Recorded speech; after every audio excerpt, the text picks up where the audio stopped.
तो चैप्टर की शुरुआत वहीं से होती है जहाँ से पिछला चैप्टर खत्म हुआ था और हमें नैरेटर बताने लगता है कि मारू और यूजी दुनिया में शांति लाने की कोशिश कर रहे हैं। एंड यूजी बोलता है कि अगर हम लोग जापानीज लोगों में से कर्स एनर्जी को हटा भी दें तब भी कर्स स्पिरिट पैदा होंगे ही। एंड फिर मारू बोलता है कि इतनी देर से जो हम डिस्कस कर रहे थे वो सब क्या था फिर। एंड यूजी यहाँ पर थोड़ा सा एक्सप्लेनेशन देता है और बोलता है इस नोटबुक के अंदर जो बातें हैं मुझे लगता है कि इन बातों को मैं रिफर कर सकता हूँ। एंड यूजी बोलता है कि इंसानों के अंदर से 100% कर्स एनर्जी रिमूव करना इस इम्पॉसिबल है। एंड यूजी जापान से बाहर के लोगों के बारे में बताता है और ये बोलता है कि सबको ऐसा लगता है जापान के बाहर जो लोग रहते हैं मतलब दूसरे देशों में और बाकी सब जगह पे उनके अंदर कर्स एनर्जी नहीं होती है, लेकिन ऐसा नहीं है। कर्स एनर्जी हर एक इंसान के अंदर होती है, बस अंतर इतना है कि जो जापान से बाहर के जो लोग हैं उनके अंदर कर्स एनर्जी बहुत ही कम है एंड इसीलिए जापान के बाहर भी कर्स स्पिरिट पैदा होते हैं। एंड ये आगे बोलता है कि वैसे तो उन कर्स स्पिरिट की संख्या बहुत कम होती है, लेकिन उनमें से कभी कभी कोई ऐसा कर्स स्पिरिट भी निकल आता है जो बहुत ज्यादा स्ट्रॉन्ग होता है। एंड यहाँ पर मारू कंफ्यूज हो जाता है और वो बोलता है कमजोर और स्ट्रॉन्ग वो कैसे। एंड यूजी इसको समझाता है कि जो जापान से बाहर के लोग हैं उनके अंदर कर्स एनर्जी बहुत ही ज्यादा कमजोर होती है, लेकिन बहुत कम ऐसे चांसेस होते हैं जहाँ से कोई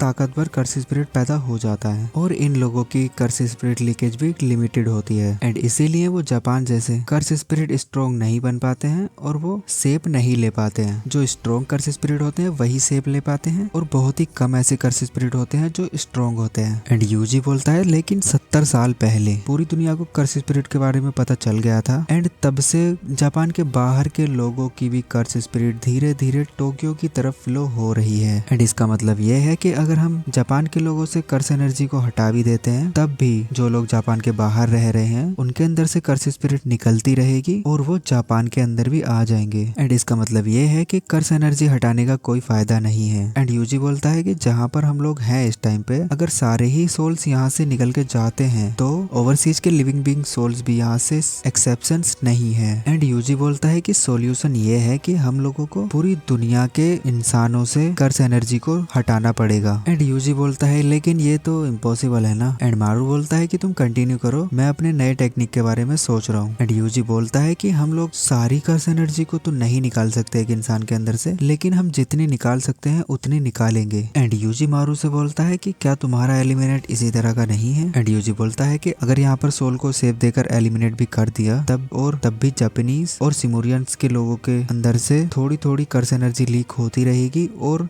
कर्स स्पिरिट जन्म लेती रहेंगी, बिल्कुल वैसे ही जैसे जापान के बाहर के लोगों के अंदर से पैदा होती है। और ये कोई सॉल्यूशन नहीं है। हाँ, इससे नंबर्स तो कम हो जाएंगे लेकिन जीरो नहीं होगा। एंड मारू बोलता है कि ये चीज मुझे सही लग रही है। इस बार जो मेरी टेक्निक है वो जापानीज और सिमोरियंस के बीच में हार्मनी के लिए यूज हो रही है। ये किसी की फिजिकल बॉडी को हार्म पहुंचाने वाली चीज नहीं कर सकती है। एंड यूजी बोलता है इतना मैंने ऑलरेडी फिगर आउट कर लिया था, बट कर्स एनर्जी के मेटाबॉलिज्म के बिना फिजिकल बॉडी को हार्म पहुंचाना मुश्किल है। एंड आगे हमको माकी और तोजी का पैनल दिखाया जाता है जिसमें माकी तो सीजन 3 वाली है और तोजी सीजन 2 वाला है शायद। एंड यूजी बोलता है माकी और तोजी जैसे लोगों को छोड़कर जिनके पास हेवनली रिस्ट्रिक्शन बॉडी थी, जिन्होंने कर्स एनर्जी को सेक्रीफाइस करके अपनी बॉडी को सुपर इनहेंस कर लिया था। एंड यूजी बोलता है कि कर्स एनर्जी को पूरी तरह से एलिमिनेट नहीं किया जा सकता। एंड ये बेसिकली इंसान के कर्मों का रिश्ता है जो कि नेचुरली अटैच्ड है। एंड मारू यूजी से सवाल करता है कि आगे के फ्यूचर में जब सोर्सरर्स नहीं रहेंगे और फिर बहुत ज्यादा पावरफुल कर्स स्पिरिट पैदा हो जाए तो तब तो रिस्क बहुत ज्यादा हो जाएगा, क्योंकि उस टाइम पे कोई कर्स स्पिरिट को कंट्रोल नहीं कर पाएगा। एंड यूजी बोलता है कि तू ये सब चीजें मेरे ऊपर छोड़ दे, अभी नहीं मरने वाला मैं। एंड तब तक मैं एक नया तरीका निकाल लूंगा उन सब कर्स स्पिरिट को रोकने का। एंड यूजी बोलता है कि ये करंट सिचुएशन से बहुत ही ज्यादा बेटर होगा। एंड यूजी बोलता है कि उस टाइम पे जो कर्स एनर्जी पैदा होंगी वो इतनी कम होगी कि मैं उन्हें उंगलियों पर गिन सकता हूँ एंड मैं अकेला उनको आसानी से हैंडल कर लूंगा। एंड मारू बोलता है लेकिन फिर भी उस टाइम पे जो बचे कुचे कर्स स्पिरिट आएंगे उनकी वजह से भी सिमोरियंस और इंसानों के बीच में लड़ाई हो जाएगी। एंड मारू बोलता है इसलिए हमको हार्मनी के अंदर कर्स स्पिरिट को भी लाना पड़ेगा। एंड यूजी बोलता है जो तुम्हारे लोग हैं जो कर्स स्पिरिट को कालियांस समझते हैं उनका कंफ्यूजन दूर करने के लिए हम इन सब को खत्म कर देते हैं। एंड यूजी ने परमिशन दे दी है कर्स स्पिरिट को हार्मनी के अंदर लाने की। एंड हम देखते हैं यूजी अपने हाथ में एक कर्स स्पिरिट को उठा लेता है और एक कालियांस को उठा लेता है, मतलब उनके डोल को। एंड यूजी बोलता है कि यहाँ पर वो सारी चीजें हैं ना जो तुम्हें हार्मनी के अंदर यूज करने के लिए चाहिए। एंड तुम्हारे लोग कर्स स्पिरिट को अपना कालियांस क्यों समझते हैं। एंड यूजी कालियांस की डोल मारू को देता है और बताता है हमें इसी चीज को बताना चाहिए है कि यहाँ पर जो कर्स स्पिरिट है वो इविल है, मतलब जैसे कि वो कर्स एनर्जी से पैदा होते हैं तो हम इसके बारे में कुछ नहीं कर सकते हैं, लेकिन कुछ चीजें कर्स स्पिरिट जैसी दिखती हैं तो इसका मतलब ये नहीं है कि वो सारी चीजें इविल हैं। एंड यूजी बोलता है कि पहले के टाइम में एक इमोर्टल सोर्सरर था जिसका नाम था टेंगन। उसकी उम्र 500 साल से भी ज्यादा थी एंड वो कर्स स्पिरिट जैसा ही दिखने लग गया था। वो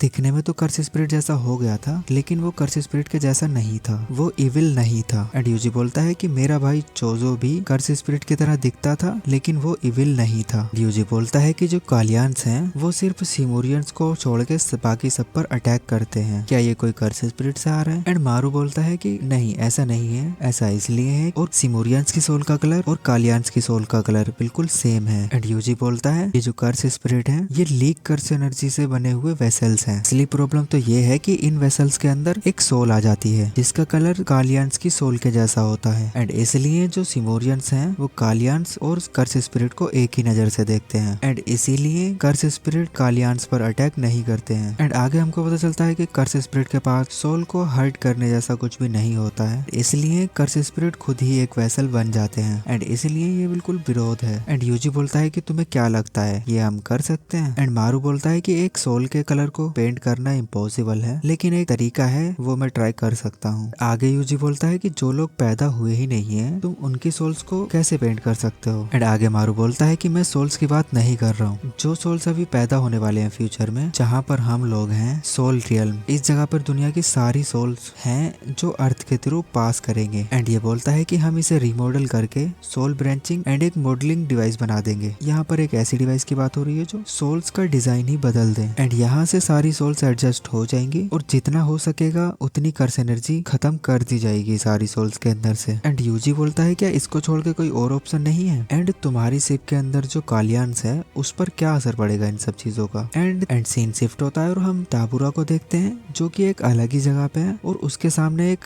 औरत है और वो बोलती है कि इट्स फाइन, तुम इसे ले सकते हो। एंड हम देखते हैं डाबुरा के हाथ में ब्लैक रोप है एंड ये ओरिजिनल ब्लैक रोप है। मारू बोलता है कि मैंने अपने प्राइड को खत्म कर दिया है एक ड्यूअल में इंटरफेयर करके। एंड इसका मतलब ये है कि मारू ने डाबुरा को यहाँ पर टेलीपोर्ट करके बुला लिया है फाइट के बीच में ही एंड इसीलिए उसको बुरा लग रहा है, उसे ऐसा नहीं करना चाहिए था लेकिन उसने ऐसा कर दिया है। एंड मारू बोलता है कि तुम अकेले ऐसे बंदे हो जिन्हें हमारे प्लेनेट पर वापस जाना चाहिए और तुम्हारे हाथ में ब्लैक रोप है तो तुम्हारी बहन भी अब इससे सेफ रहेगी। एंड डाबुरा बोलता है कि मैं अर्थ पे सिर्फ डोला के प्रॉमिस को पूरा करने के लिए आया था। एंड ये बोलता है कि मुझे लगता है मैंने अपना काम कर लिया है। एंड डाबुरा बोलता है कि क्या क्रोस अभी ठीक है? एंड मारू बोलता है कि हाँ वो अभी ठीक है। एंड डाबुरा बोलता है कि मेरी जो ड्यूटी थी वो मैंने फुलफिल कर ली है तो अब मैं चला जाऊंगा यहाँ से। एंड मारू बोलता है कि क्या तुम्हें यहाँ कर थोड़ा सा भी बदलाव महसूस हुआ अपने अंदर? एंड डाबुरा बोलता है कि यहाँ पर जो सिमोरियंस के वॉरियर्स हैं मैंने उनको कोट अप कर लिया है। एंड हम देखते हैं डाबुरा की बहन भी यहाँ आ जाती है और वो बोलती है कि बिग ब्रदर चलिए हम चलते हैं यहाँ से। एंड हमको दिखाया जाता है कि डेस्क कोंटे वालों का जो कर्ज था वो ब्लैक रोप की वजह से टूट चुका है एंड डाबुरा के पास अब कोई भी रीजन नहीं बचा है यहाँ पर रहने का, तो वो अब जाने वाला है यहाँ से। एंड डाबुरा मारू को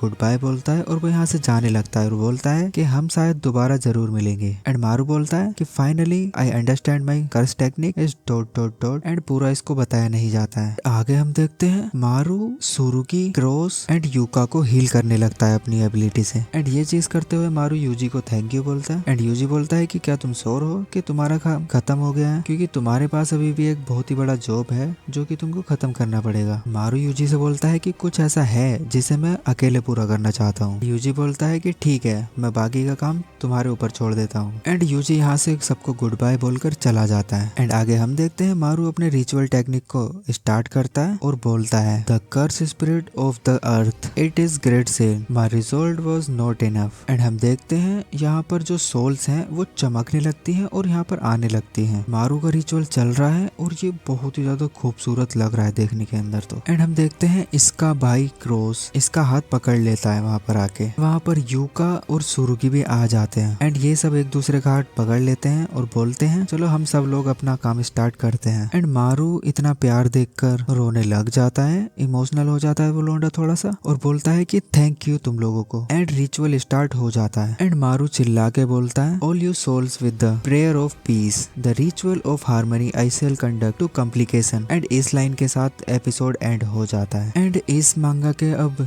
2 चैप्टर और आने हैं और फिर ये मांगा एंड हो जाएगी। तो ये वीडियो हम यहीं पे एंड करते हैं, मिलते हैं नेक्स्ट वीडियो में, तब तक के लिए बाय बाय।